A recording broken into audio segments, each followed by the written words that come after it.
dolina, nad katero se pne hribovje in na njem cerkev Svetega Duha.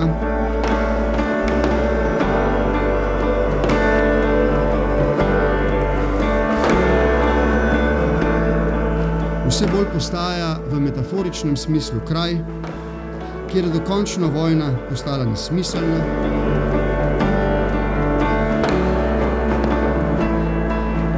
in kjer se živi v miru in za mir med ljudmi in narodi različnih istovetnosti. To je čudovita dolina.